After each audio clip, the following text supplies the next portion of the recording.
ሰላም ጤና ይስጥልኝ እንደምን አላችሁ? አብዲና ፓቻ ነን በአብዲራዋ ቲዩብ። በአብዲራዋ ቲዩብ በአባትና በልጅ የሚዘጋጅ ሲሆን ለረጅም ጊዜ ማለትም ለ4 ዓመታት በጋራ በመሆን በትጋት በጥራት በልፋት እንዲሁም ደግሞ አድካሚ መንገዶችን ተጉዘን ዛሬ ላይ ደርሰናል። በቅርብ ወራት በተለይ ደግሞ እኔ ለረጅም ጊዜ በመጥፋት ፓቻ ደግሞ ለአንድ ሳምንት ያህል ከዚህ ፕሮግራም በመጥፋቱ እጅግ በጣም ልብ በሚነካ ልብ በሚያሞቅ በሚያሳዝን በሚያስደስት ሁኔታ አድማጮቻችን የላካችሁት መልእክት ደርሶናል። በተለይ አንዳንድ መልእክቶች ልብ የሚነኩ ነበሩ። በተለይ ከኔ የጤና መቃወስ ጋር ተያይዞ የፓቻ መጥፋት ከዛ ጋር በቀጥታ የሚገናኝ መስሏችሁ በውስጥ በኩል ሐዘናችሁና ስሜታችሁን የገለጻችሁ እንዲሁም ደግሞ እንደዛ አይነት አሳዛኝ ነገር ተከስቶ ከሆነ ከዛሬ ጀምሮ ፕሮግራማችንን እንደማሰሙ ሰብስክራይባችሁን እንደምታነሱ ሐዘናችሁን ገልጻችኋል። ይህ ከፍቅር የተነሳ ከአክብሮት የመነጨ በመሆኑ ያሳያችሁት ልባዊ ሐዘኔታና ክብር በእጅጉ በአድማጮቻችን ላይ ያለን እምነት የጸና መሆኑን በከፍተኛ አክብሮትና አድናቆት ምስጋናችን ይድረሳችሁ እንላለን። ለረጅም ጊዜ እንግዲህ ከአንዳንድ የሱካር በሽታ ጋር በተያያዘ ከአይን ብርሃን ጋር ያጋጠመኝ ችግር የወላይታ ሶዶ ሆስፒታል ሐኪሞች ብዙ ጥረት አድርገው ከዛ በኋላ ደግሞ አዋሳ ወደ ብርሃን ክሊኒክ ሪፌር ተደርጎ እዛም ለረጅም ጊዜ በአይን የሚወሰዱ መርፌዎች እየተከታተልን ከዶክተር ደሞዜ ደሳለኝ ጋር ከነ ፍቅራብ ጋር በአጠቃላይ የብርሃን ክሊኒክ ሰራተኞች ጋር ለረጅም ሳምንታት እየተመላለስን ቤተኛ ሆነን በጥሩ ሁኔታ ሕክምናውን አግኝተን እንዲሁም ደግሞ ከፍ ላለና ለተሻለ ሕክምና አዲስ አበባ ቄራ ወደሚገኘው ንስር የአይን ክሊኒክ ሄደን በዶክተር ደረጀ በዶክተር አብይ እና በዶክተር ርብቃ አማካይነት ከጨረር ሕክምና ጀምሮ ሰፊ እና ረዘም ያለ የጨረር ሕክምና ወስጄ በቀጠሮ ነው የመጣሁት። ብዙ ማንበብም ብዙ መመልከትም ባይቻል አድማጮቻችን ግን መጥፋቴን ከበድ ካለ የጤና ችግር ጋር አያይዘው ፓቻ ፕሮግራም ላይ አስተያየት ሲሰጡ በአጋጣሚ ደግሞ ፓቻ ባጋጠመው ቴክኒካል ጉዳይ ለአንድ ሳምንት ሲጠፋ እኔ ለወራት ነው የጠፋሁት። አጠፋፋችን አስደንጋጭ ስለነበር ባሳያችሁት በላካችሁልን መልእክት መሰረት እንግዲህ ሁሉን ቻይ አምላክ አልሐምዱሊላህ ፈጣሪ ምስጋና ይድረሰው ተመልሰን መጥተናል። ለረጅም ሳምንታት ስለጠፋን ፕሮግራማችን በአዲስ መልክ ተደራሽ እንዲሆን አዲስ የሆናችሁ ሰብስክራይብ ነባር የሆናችሁ አድማጮቻችን ደግሞ ፕሮግራማችን ተደራሽ እንዲሆን ላይክ ማድረግ ግድ ነው። ዛሬ ፓቻ ከናንተ ጋር በሚቆይበት ቆይታ የሊቨርፑልን ድል በተመለከተ ክሪስታል ፓላስን 3-0 ያሸነፉበትን 3-1 ያሸነፉበትን ማንቸስተር ሲቲ በኤፍኤ ካፑ ሳውዛምፕተን 2-1 ያሸነፈበት ማንቸስተር አርሴናል ደግሞ ኒውካስልን በእንግሊዝ ፕሪሚየር ሊግ 1-0 ያሸነፈበትን ዝርዝር ፕሮግራም ይዞላችሁ ይቀርባል። እኔ ደግሞ ባለፈው ማክሰኞ ወይም ደግሞ አርብ ስለ ቴዲ አፍሮ አዲሱ አልበም መሬማ የሚለውን ለመገምገም በፌስቡክ ገጼ ላይ ቃል ገብቼ አድማጮች ሲጠብቁ ነበር። ፓቻን ያጋጠመው ቴክኒካል ነገር በጋራ እኔንም ያው በተዘዋዋሪ መንገድ ስለሚነካኝ ቴክኒካል ጉዳዩ እኔንም ተጽዕኖ አድርጎ ኢፌክት ፈጥሮ ፕሮግራሙ ማቅረብ አልቻልኩም። ስለዚህ በቴዲ አፍሮ መሬማ በሚለው ዘፈን ዙሪያ በ57 ዓመተ ምህረት ማለትም ከ1500 ዓመተ ምህረት በፊት በአፄ ካሌብ ጊዜ ይመስለናል አብርሃ የሚባል የኢትዮጵያ ንጉስ ወደ የመን ሄዶ እዛ ሲያስተዳድር በተፈጠረ ጉዳይ ላይ የነበረ አንድ ክስተትን ተንተርሶ ቴዲ ያቀነቀነ ነው የመሰለን። እንግዲህ በዚህ ዙሪያ ቴዲ አቀንቅኖ ከሆነ መልሱን ይሰጠናል፣ ካልሆነም ያንን ሙዚቃ ከዛ ጉዳይ ጋር ያያያዝ ነው በመላምት ሳይሆን ሊያያዙ የሚችሉ አንዳንድ ጭብጦች ስላሉ የዜማው ግጥሙ እጅግ በጣም መክበድ መግዘፍ በቴዲ አቅም በፊት እንደነበሩ ዘፈኖች በተለይ ደግሞ እንደ ላሜ ቦራ እንደ ላምባዲና እነ ሸመንደፈር አይነት በጥንቅቅ ባሉ በተጠናቀቁ ዜማዎች መታጀብ የሚገባው ሐሳብ ስለነበር በሱ ቅሬታዬን የቴዲ ሐሳብ የማንጨትን ደግሞ ውዳሴ የምናቀርብበት ፕሮግራም ይሆናል። ሀገራችን ላይ አንድ እየተለመደ የመጣው ነገር በተለይ ደግሞ የመበሻሸቅ ሙዚቃ ላይ ከግጥሙ ከዜማው ከቅንብሩና ከቅላጼው እንዲሁም ደግሞ ከዘፋኙ ችሎታ ይልቅ በጥቂት መስመር ስንኞች ላይ በደጋፊና በተቃውሞ መሃል የሚደረገው መናቅ አርቱን የሚጎዳ ይመስለናል። ስለዚህ እኛ በምንሰጠው አስተያየት ላይ ቴዲ ሲሞገስ ከፖለቲካ ጋር አያይዛችሁ ቅሬታ ውስጥ የምትገቡ፣ ቴዲ ሲተች ደግሞ የማይነካ የማይተች የማይወቀስ አድርጋችሁ ደግሞ ከደጋፊ የመንግስት ደጋፊ ጎራ የምትመድቡ ከዛ ርቃችሁ ነው ሙዚቃ ማድመጥ ያለባችሁ። አስተያየት የምንሰጠው ፍጹም በራስ መተማመን ነው። በዚህ አስተያየት ውስጥ እኔ አስተያየት ስሰጥ ቅር የሚላችሁ ሰዎች ካላችሁ ወይም ደግሞ ደግፌ ወይም አድንቄ ሳወራም የሚከፋችሁ ሰዎች ካላችሁ ለማድነቅም ለመቃወምም ከማንም የተሻለ ቀረቤታ ከቴዲ ጋር እኔ ነው ያለኝ። እኔ ባለኝ ቀረቤታ ቴዲ ላይ የተሰማኝን በአዲሱ 18 ዘፈኖች ውስጥ የኔን ሐሳብ ሳስቀምጥ ፕሮግራሙን ለቴዲም ልኬ ነው ፕሮግራም የምለቀው። ስለዚህ እንደ ቤተኛ ሆናችሁ ልትወቅሱኝ አይገባም። አስተያየቴ ፍጹም በጓደኝነት ፍጹም በጨዋነትና ፍጹም በሁለታችን ባለው መቀራረብ መነሻ አድርጌ ነው የምሰራው። ያ ማለት ያለ ምክንያትም ልንተች አንችልም፣ ያለ እውቀትም እሱ ልንዘልፍ አንችልም። በከንቱ ቲፎዞ ደግሞ በከንቱ ውዳሴን ያለ አግባብም ጣራ ልናስነካው አንችልም። በአርቱ ልክ የተሰማንን ፊሊንግ በተለይ ደግሞ ዜማውን እነ ሰርጸ ፍሬ ስብሐት አስተያየት እስከሚሰጡ ድረስ እኛ በግርድፉ ነው። ምክንያቱም ጠለቅ ያለ ሙያዊ አስተያየት ለመስጠት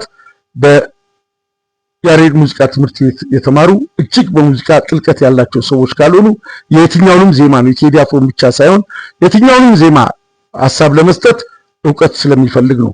በግጥሙ በኩልና በአንዳንድ ጉዳዮች ላይ በዜማ መመሳሰል በኩል ስናነሳ ቴዲ የማይነካ የማይተች ደግሞ አስገራሚ የልጁን አተያይ ስናነሳ እንደ መንግስትን ስለሰደበ እናንተም ላያችሁ ላይ እሱ ላይ ተደግፋችሁ የሚል በሁለቱም ጫፍ ያለው ሐሳብ ለኛ ከንቱና የቡክኖች ሐሳብ አድርገን ነው የምናስበው።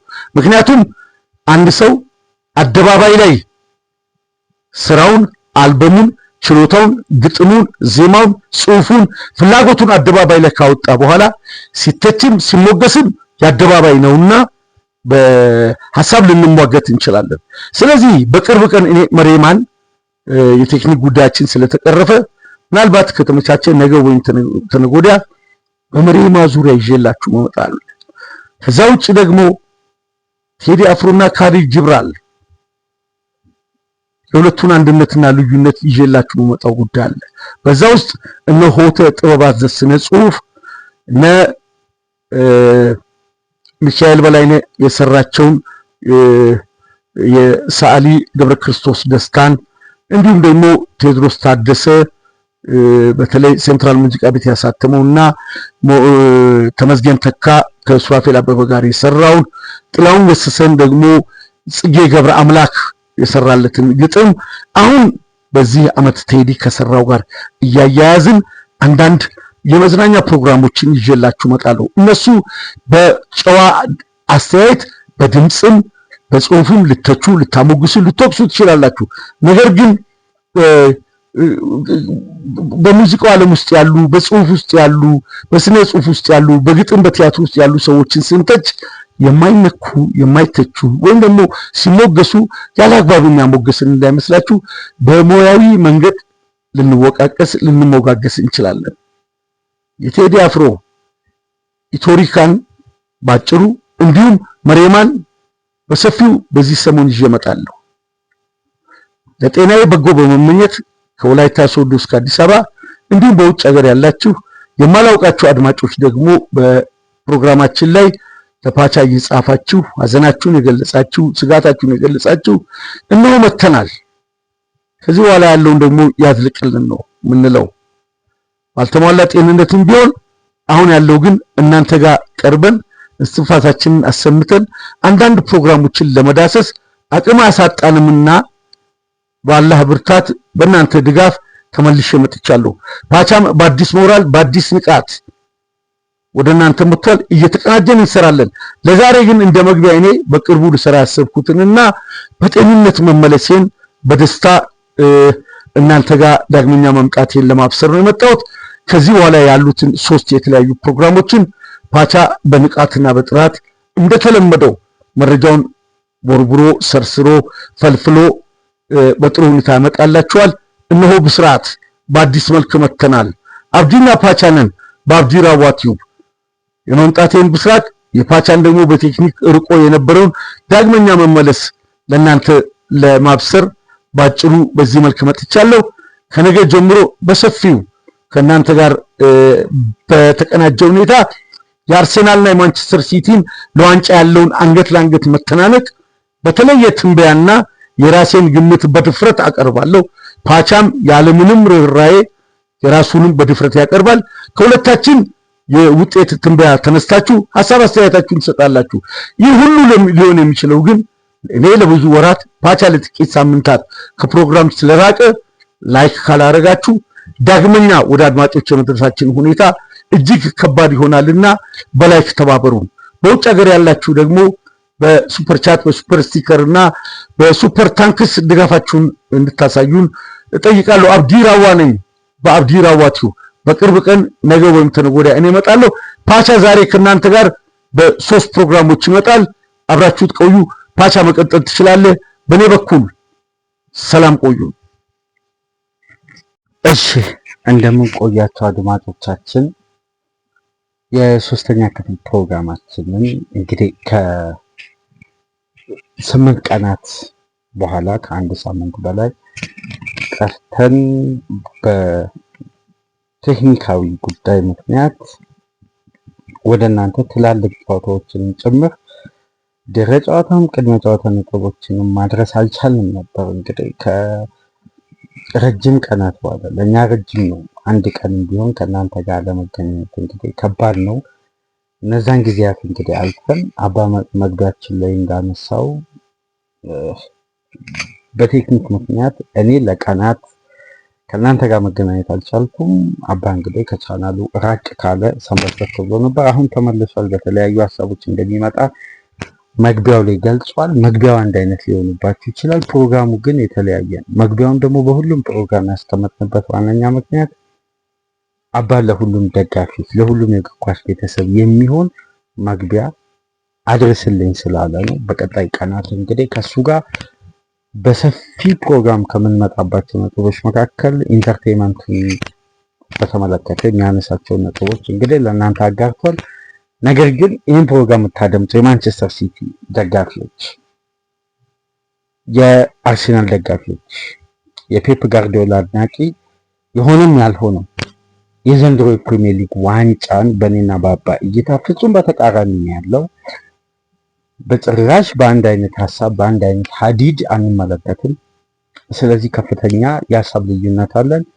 ከማይክ ጀርባ ያወራናትን ሀሳብ አንድም ጉዳይ ሳንጨምርም ሳንቀንስም ለሚዲያ ትኩረት ሳይሆን በውስጣችን ላይ የሚሰለሰለው ሀሳብን ይዘን መተን ከእናንተ ጋር የበለጠ ዲቤቱን ከፍ አድርገን የምንቆይ ይሆናልና ይሄ ቀጠሮ ምናልባት በቀጣይ ሳምንት ከሻምፒዮንስ ሊግ ጨዋታ በኋላም ከቻምፒዮንስ ሊግ ጨዋታ በፊትም ቅድመ ድህረም ጨዋታ ሊሆን ስለሚችል በዚህ ሳምንት ግን ሰፋ ያለ ቆይታ የምናደርግ በቀጣይ ሳምንት ከሰኞ ጀምሮ አባ በኢንተርቴይንመንቱ የተለየ ሀሳቡን ይዞ ይመጣል። ከዛም በኋላ ግን ትኩረታችን የሚሆነው የፕሪሚየር ሊጉን ዋንጫ ማን ያነሳል፣ ማን ዘንድሮ የውድድር ዓመት ላይ ውጤታማና ስኬታማው ቡድን ይሆናል የሚለውን ሀሳብ ላይ አሪፍ ቆይታ እንደምናደርግ ተስፋ እናደርጋለን። እናንተም በሀሳቦች ልዩነት እንግዲህ ይህን ቻናል እንደምታውቁት በነፃ ሀሳብ ላይ ትኩረት አድርገን ነው የምንሰራው እና በቀጣይ ሳምንት ይህን ጉዳይ ትመለከታላችሁ ብያቸው። ዋነኛው ጉዳይ ግን ለሲቲ ደጋፊዎች ይህን ፕሮግራም ሲጀምር በጥያቄ ሊጀምር አሁን ያለንበት የፈረንጆች ወር ኤፕሪል ማርች 1 ላይ ግን ማርች 1 ወይም ከማርች በፊት በነበሩ ጊዜያት ማንቸስተር ሲቲ ለ3 ዋንጫ ይወዳደራል የሚል እውነት በግልጽ ለመናገር ሀሳባችሁ ውስጥ ነበር። ማንቸስተር ሲቲ አይደለም ለሶስት ዋንጫ አንድ ዋንጫ የማሳካት ነው። ታስታውሳላችሁ? ሲዝን ዞ ኦቨር የሚል ስም በአብዛኛው ሚዲያም በዓለም አቀፍም በአገር አቀፍም ደረጃ በእንግሊዝ ጋዜጦችም እንመለከታለን። ግን አንድ ሀሳብ ሁሌ ነግራችሁ ነበር። ፔፕ ጋርዲዮላ ለችግሮቹ መፍትሄ ያገኘ ጊዜ ጋርዲዮላን ፍሩት። ሁሌ ለሆነ ላጋጠመው ችግሩን ሊያውቅ ይችላል። መፍትሄውን ያገኘ ጊዜ ነው ጋርዲዮላን መፍራት። ይህን ሀሳብ ሁሌ ያነሳ ነበር እና እዚህ ቻናል ላይ ምናልባት ከሌሎች ቻናሎች በተለየ ሁኔታ አንድ ቃልን ልታደምጡ ወይ ልሰሙ ወይም ትኩረት ካደረጋችሁ ፔፕ ጋርዲዮላ የእግር ኳስ ሳይንቲስት ነው እላችኋለሁ ሁሌ። ምክንያቱም ከምንም ላይ አንድ ነገር መፍጠር ወይም እግር ኳስ ላይ አንድ ያልተጠበቀ ጉዳይ መቀየር የመቻል አቅሙ የጋርዲዮላ የብቃቱ ከፍታ አንዱ ማሳያ። ለምሳሌ እኔ የፔፕ ጋርዲዮላ ማንቸስተር ሲቲ ቢያንስ አንድ ዋንጫ ያነሳል የሚል ተስፋ ነበረኝ። በእርግጥ አንድ ዋንጫ ያሳካል የሚል ምክንያቱም ፔፕ ያለ ዋንጫ ማሰብ ከባድ ስለሆነ ቢያንስ ከፕሪሚየር ሊጉ የበለጠ ግን የኔ ትኩረት የነበረው የሊግ ካፕ እና የሻምፒየንስ ሊግ ጨዋታ ላይ የበለጠ የፔፕ ቡድንን ልናይ እንችላለን የሚል ግምት ነበር። ምክንያቱም ካለው አታኪንግ ጥራት አንጻር እነዚያ ውድድሮች ደግሞ የበለጠ ትኩረት የሚያደርጉት ማጥቃት ጥራት ላይ ስለሆኑ የበለጠ የጋርዲዮላ ቡድን የማጥቃት ጥራቱ የማሸነፊያ መንገዱ ላይ ቀና መንገድ ይገጥማል የሚል የግል ሀሳብ ነበር። ግን አሁን ፔፕ ሶስቱን ጉዳዮች በእጁ አስገብቷል። ይህን እንግዲህ አብዛኛው እግር ኳስ ቤተሰብ የሚመለከተው ግልጽ ነው። ሶስቱንም ጉዳይ ሊጉን ያለፈው ሳምንት በርንሌን በማሸነፍ የሊጉ አናት ላይ ከ200 ቀናት በኋላ አርሴናልን በልጦ በሊጉ አናት ላይ መቀመጥ ቢችልም ትናንትና አርሴናል ማሸነፍን ተከትሎ ሲቲ ደረጃውን ለቋል። አንድ ቀሪ ጨዋታ ግን አለ። አሁን ጋርዲዮላ የሚፈልገው ሞመንተም ላይ አርሴናል አንደኛ በሲዝኑ ላይ ለሲቲ መፍቀድ የሌለበትን ጊዜ ላይ ከባዱ ወቅት በር ከፈተ። ይሄ ጋርዲዮላ የማይምርበት ወይም ወደኋላ ተመልሶ የማያይበት ፊት ለፊቱን ዋንጫ በምትለዋን የፕሪሚየር ሊጉም ሆነ የምን ዋንጫውን ብቻ ታርጌት የሚያደርግበትን ፍጹም መነሳሳትና ሲዝኑን ተርን የማድረግ አቅምን የሚገነባበት ወቅት ላይ አርቴታ በሩን ከፈተ።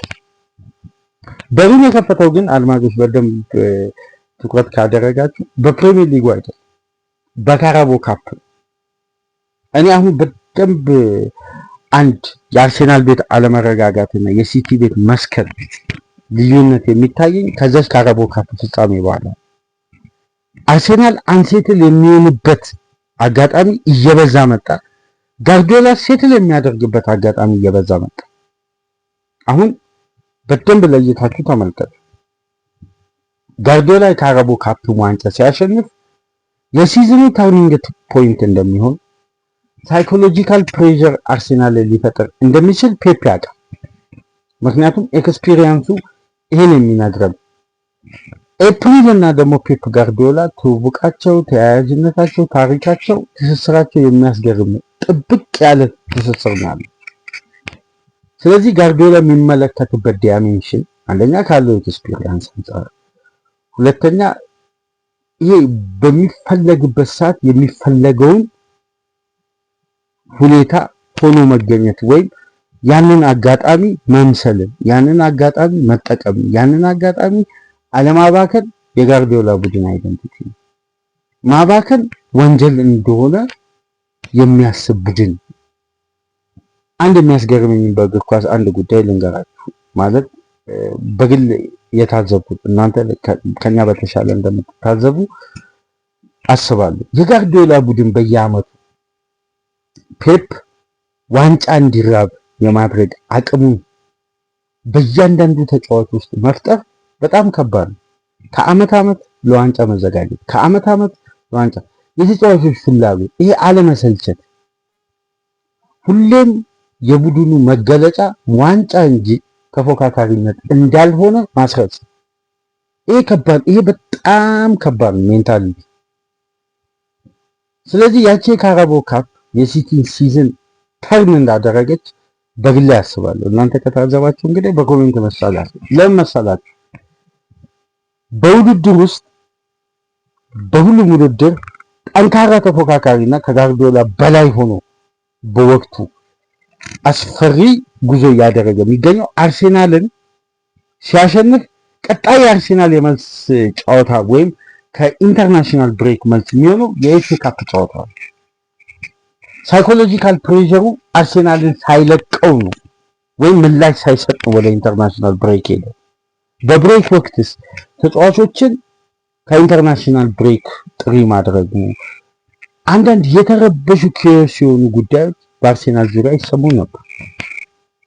እንደተመለሱ በሳውዛምፕተን ሲሸነፉና ከኤፍኤ ካፕ ውጪ ሲሆኑ የጋርዲዮላ ጫና መፍጠር አንዱ መንገድ ሀዲድ ውስጥ እንደገባ ጋርዲዮላ ያረጋገጠ ይመስላል። ካራቦ ካፕን ዋንጫ ማሸነፍ ለጋርዲዮላ ለዚህ የውድድር ዓመት የሁሉና ጉዳይ ተደርጎ መደምደሚያ ላይ የተደረሰ አንዱ ዓላማና ግብ ነው። እዚህ ላይ ተፎካካሪ ቡድን ራሱን አደጋ ውስጥ ሊከት የሚችል ተጨማሪ ሌላ ውድድር ምንድነው? ኤፍኤ ካፕን አድቫንቴጅ ላይ ሳይኮሎጂካል ጫና መፍጠር ነው። ያ ማለት ምንድነው? በሌላ በሊግ ካፕ ጨዋታ ድል አድርጎ ጫናው ማበርታት፣ የመጨረሻ የሲዝኑን ጉዞ ሊወስን የሚችለውን ጨዋታ ደግሞ ኢትሃድ ላይ አስፈላጊው ሰዓት ላይ አስፈላጊውን ቡድን ሆኖ በመገኘት የፔፕ ቡድን 3 ነጥብ ነጠቀ፣ በርንሌን አሸነፈ። ስለዚህ ዊኒንግ ስትራይኩን ዊኒንግ ሞመንተሙን ተመልከቱ። የፔፕ ማንቸስተር ሲቲ የቀድሞ ፕራይም ታይምን ነው ያገኘው። ትናንት ምሽት ከመመራት ላይ ተነስቶ አሳይቶ መንሳት የሚባለውን ስትራቴጂ ሲቲ ትናንት ምሽት ሲጠቀም ነበር። ሳውዛምፕተን መራ። ሲቲ አውሬነቱ ተገለጠ። ከዛም በኋላ አውሬ መሆኑ ዋንጫ ሲባል ጋርዲዮላ የማይተኛ አሰልጣኝ፣ ዋንጫ የሚራብ መደርደሪያው ቢሞላ ሌላ መደርደሪያ ያሰራል እንጂ ጋርዲዮላ ስለ ዋንጫ ተነስቶ ወይም አድቫንቴጅ ተፈጥሮለት በራሱ እጅ ደግሞ ከገባ አንድ ጉዳይና በራሱ የመወሰን ሁኔታ ከተፈጠረ የፔፕ ቡድን አንድ ስቴፕ ወደ ኋላ አስብ በስተት። አሁን በደም ተመልከቱ፣ አውትሳይድ ያለው መረጃ ተመልከቱ። ማሬስካ ቀጣይ ዓመት የሲቲ ታች ላይ የምንመለከታቸው አሰልጣኞች ናቸው የሚለው መረጃ በጣም በዝቷል። ፔፕ መልቀቁ ድል ሰፊ ነው እየተባለ ይሄ እንደውም ኮንፈርም እየተደረገ መጥቷል። ግን ማንቸስተር ሲቲ ላይ እስቲ አንድ የሳይኮሎጂካል መረበሽ ሜዳ ውስጥ አናስተውል። ጋርዲዮላ እንደውም ሁለተኛ ቡድን በሚመስል ሁኔታ በርካታ ተጫዋቾችን በመቀየር ነው ሳውዛምፕተን ማሸነፍ የቻለውና ለሌላ ሁለተኛ ድል ተመልከቱ። ማርች 1 ላይ ስለ ፔፕ ጋርዲዮላ የሶስት ዋንጫ የማሸነፍ ህልም ላይ አብዛኛው እግር ኳስ ቤተሰብ ካልተሳሳትኩ ምናልባት ከክለቡ ደጋፊ ወይም ጋርዲዮላን ረጅም ዓመት በመመልከት በተለይ እዚህ ፕሮግራም አዘጋጅ አባ ካለው የጋርዲዮላ ፍቅር አንፃር የተለየ ግምቱን ሊያስቀምጥ ካልቻለ በቀር ስለ ሶስት ዋንጫ ህልም ማርች 1 ላይ ልናወራ እንችልም ነበር። ግን ኤፕሪል 26 ላይ ዛሬ ላይ ኤፕሪል 25 ላይ ጋርዲዮላ ሶስቱን ዋንጫ አንዱን አሳክቷል። ለሁለተኛው ፍጻሜ ደርሷል። ለዋናው ፉክክር ደግሞ በራሱ የመወሰን አቅም ትናንትና አርሴናል ቢያሸንፍም ግን ትክክለኛውን አጋጣሚ አልተጠቀመም። ምክንያቱም በደንብ አስተውሉ። በርንሌን ሲቲ ያሸነፈው አዌይ ማች 1-0 አባካኙ ማንቸስተር ሲቲ ሆም አይደለም። በደንብ ተመልከቱ። ሆም አይደለም፣ አዌይ ማች ነው። አርሴናል ሆም ማች ካለፉት 10 ጨዋታ 2 ድል አድርጎ 6 ተሸንፎ 2 አቻ የወጣው ያለመውረድ ስጋት ውስጥ የገባው የኤዲሃው የመውረድ ስጋት ውስጥ የገባው የኤዲሃው ኒውካስልን 1-0 ያሸነፈው ያው በተመሳሳይ እንቅስቃሴ ማለት በተመሳሳይ ውጤት በተለያየ እንቅስቃሴ የትናንትና የአርሴናልን ውጥረት፣ ጭንቀት 9 ደቂቃ ላይ መራ ቡድን ሆም አድቫንቴጅ አንሴትል የሆነ ቡድን ምስቅልቅል ያለና መረጋጋት ያቃተው ኒውካስል ላይ ሪያክት ያደረገበትን መንገድ ተመልከቱና ሲቲ ሞመንተሙ እንደ ሽፍት እያደረገ እንደመጣ ተመልከቱ። ስለዚህ ሲቲ የተጓዘበትን ርቀት ስናስብ ጋርዲዮላ አሁን በራሱ የሚወሰን እኮ በደም ሂሳባዊ ስሌቱን አውጡ። የፔፕ ቡድን የጎል ሬንጅን ክፍት ከሆነ እንቅስቃሴ ማስቆጠር ጥንካሬውን ተመልከቱና እዚህ ጋር መታችሁ ደግሞ የአርሴናልን ሬንጅ ተመልከቱ። በጣም የሰማይና የምድር ልዩነት አለ። በጣም የጋርዲዮላ ቡድን 74.5 በመቶ ያስቆጠረው ግብ በቀጥታ ከኦፕን ፕሌይ ሲኩዌንስ ነው። የአርሴናል 51.2 ነው። በነዚህ መካከል ከተፈጠሩ ጋፖች መካከል ደግሞ ሁለተኛ የውድድር ዓመት ላይ የአርሴናል ኦፕን ፕሌይ ሲኩዌንስ እየወረደ ሲመጣ የጋርዲዮላ ቡድን በእጥፍ ነው እየበለጠ የመጣው።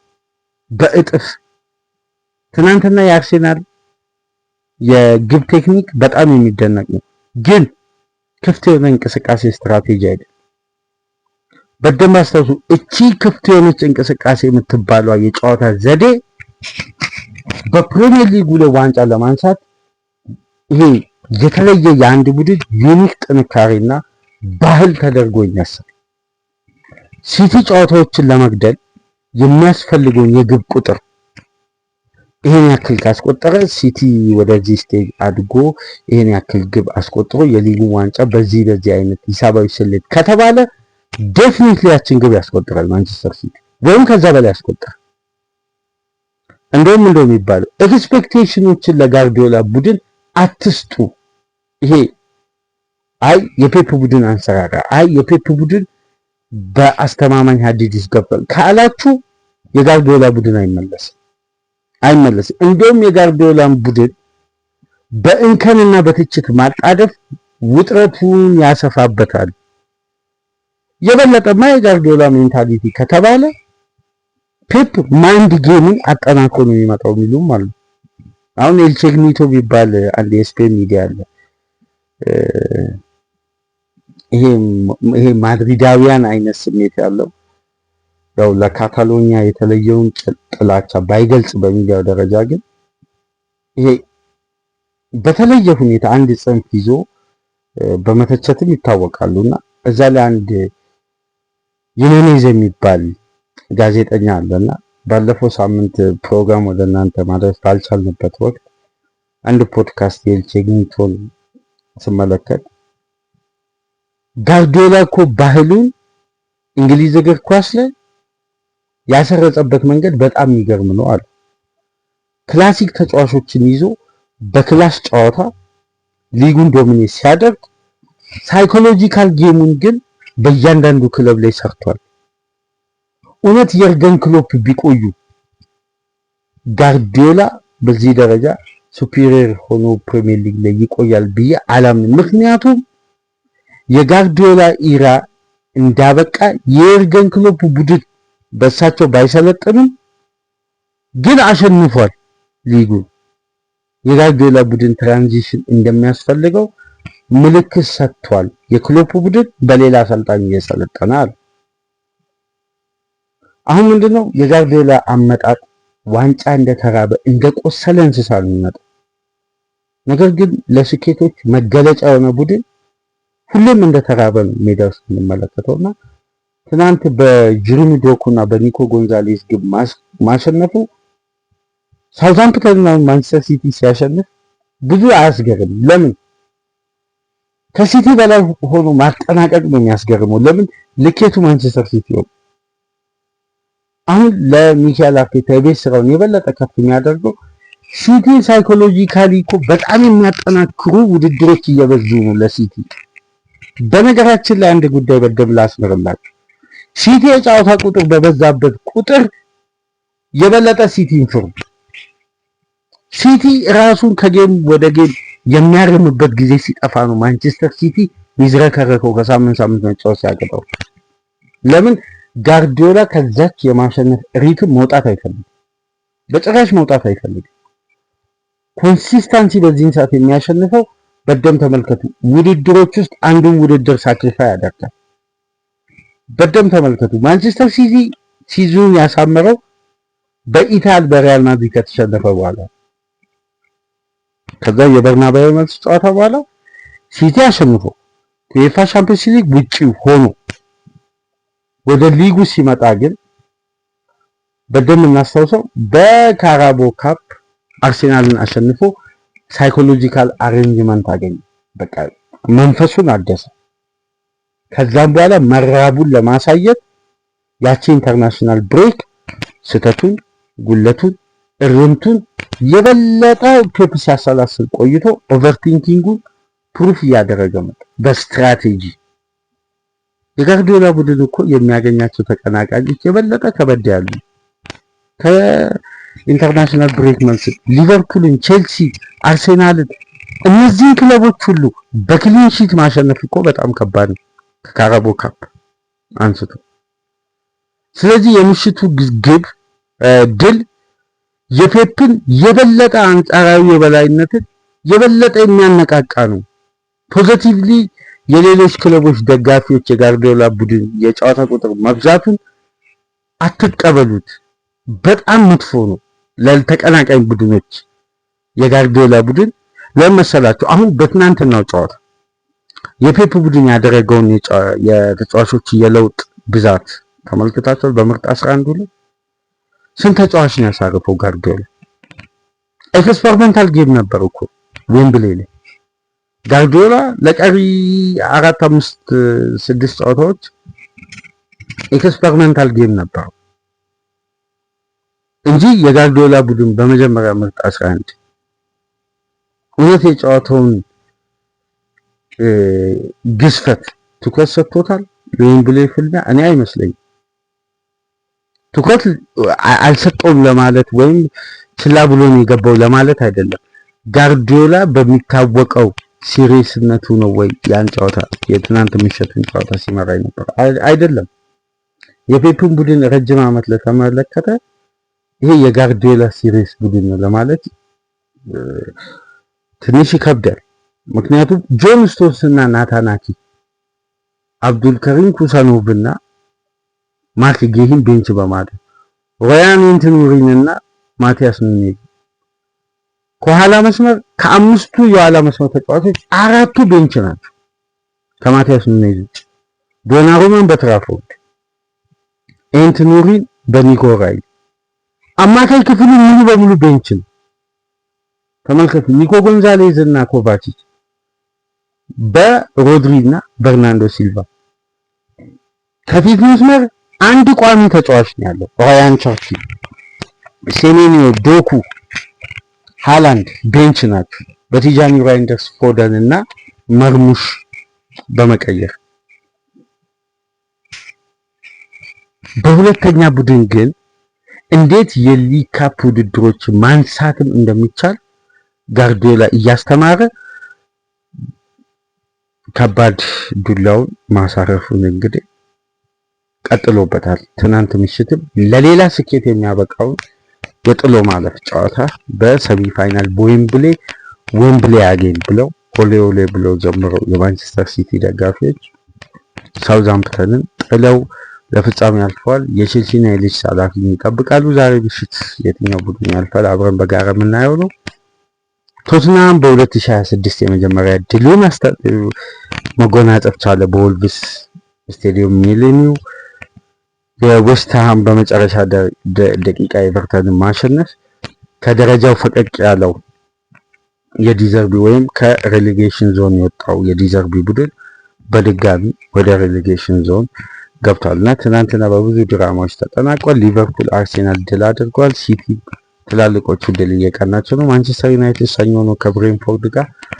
አሁን ተመልሰናል። በደንብ በጉዳዮች ላይ እንወያያለን። እንዲሁም የማንቸስተር ሲቲ ደጋፊዎች ይህን ፕሮግራም የምታደምጡ ጠብቁ። አስገራሚ ፕሮግራም ይዘንላችሁ እንመጣለን በዚህ ሳምንት። በተለይ ለብቻ የተዘጋጀው ጋርዲዮላን እና ማንቸስተር ሲቲን በተመለከተ ኤንዞ ማሬስካ እውነትም ጋርዲዮላ በዓመቱ መጨረሻ ከለቀቀ እንደሚባል የመተካት አቅም አለው ወይ? እንወያያለን። በጣም በእውነታና ጥርት ያሉ ሀሳቦችን አንስተን ለማንኛውም መመለሳችንን የበለጠ ለእናንተ ተደራሽ ለማድረግ የሲቲ አርሴናል ላይ ድል ማድረግ፣ በርንሌን መድገም፣ ትናንት ምሽት ለሌላ ዋንጫ ለፍጻሜ መብቃትን ጠቅለል አድርገን ከጋርዲዮላ ፍልስፍና አስተሳሰብ በመጨረሻ ሰዓት ፋይናል ላፕ ላይ እንደ ዩዜን ቦልት የሚሮጣትን ጉዳይ ትኩረት አድርገን ለሌላ ለሶስተኛው ዋንጫ አፐር ሃንድን ይዞ ያለፈበትን የምሽትን ጨዋታ በተመለከተ ከሳውዛምፕተን ጋር የተደረገ ታክቲካል ንድፈ ሀሳብ ከማንሳት ይልቅ እኛም ለ8 ቀናት የጠፋንበት የሲቲ አስደናቂ ጊዜያት ሲዝኑን የቀየረበት ወቅትን በዚህ ጨዋታ ጠቅላላ አድርገን በእንዲህ መልኩ አነሳን። ላይክ በደንብ አድርጉ። ከ8 ቀናት በኋላ ስለመጣን አልጎሪዝሙ ትንሽ ፈተናውን ስለሚያበዛብን ላይክ እያደረጋችሁ አዲስ ከሆናችሁ ሰብስክራይብ፣ ከሀገር ውጭ የምታደምጡ በሱፐር ስቲከር፣ ሱፐር ቻት፣ ሱፐር ታንክስ የተለመደ ድጋፋችሁን ለቻናላችን እንድታበረክቱ የአክብሮት ግብዣችን ነው። ዕለተ እሑድን በ3 ፕሮግራም በአርሰናል በሊቨርፑል ድል በሲቲ አስደናቂ የውጤታማነት ሲዘን ጋር በተያያዘ ቆይታ አደረግን። መልካም የረፍት ቀን። ሰላም ቆዩ።